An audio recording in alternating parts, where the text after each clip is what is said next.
Malikayan ang panaglalis, usahay kusog ang tingog sa balay. Mga pulong nga makapasakit, murag bagyo nga moabot og kalit. Apan sa kahilom sa kagabion, kung mahunong na ang kasuko, mahinumdom ta sa usa ka butang. Mas lig-on ang dugo ikumpara sa kasuko. Bisan pa og daghang kasaypanan, dili mawala ang gugma sa pamilya. Kuyog magkug, pati mo sugakot sa tanang kalisdanan. Mag-antos, kuyog pud mo lampos ang tanan. Bisan linog ug bagyo ang moagi, dili ta magbuwag sa panagiusa. Kay ang gugma sa pamilya, gikan sa Ginoo nga naggiya ka nato.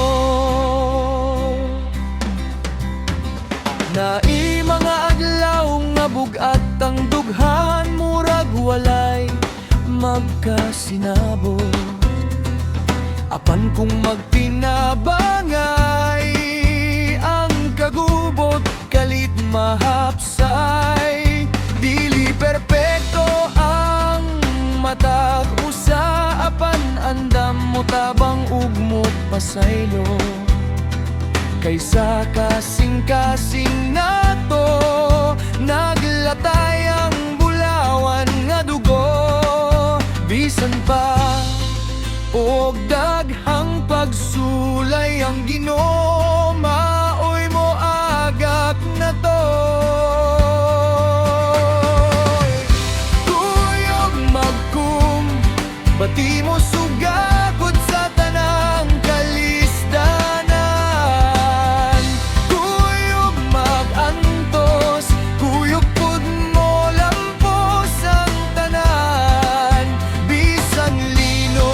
Bagyo ang moagi, dili ta magbuwag sa panagiusa.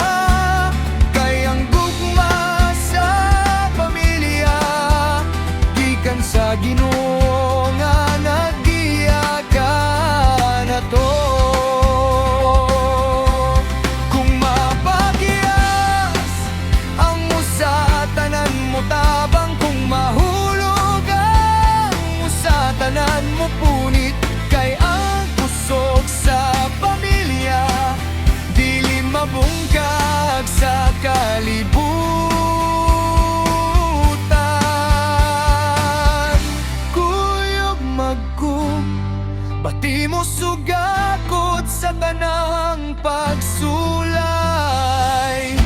Kuyog mag-antos, kuyog pud mo lampos sa kinabuhi. Bisan unsa pa ang bagyong moagi, magkupot ta hangtod sa kahangturan.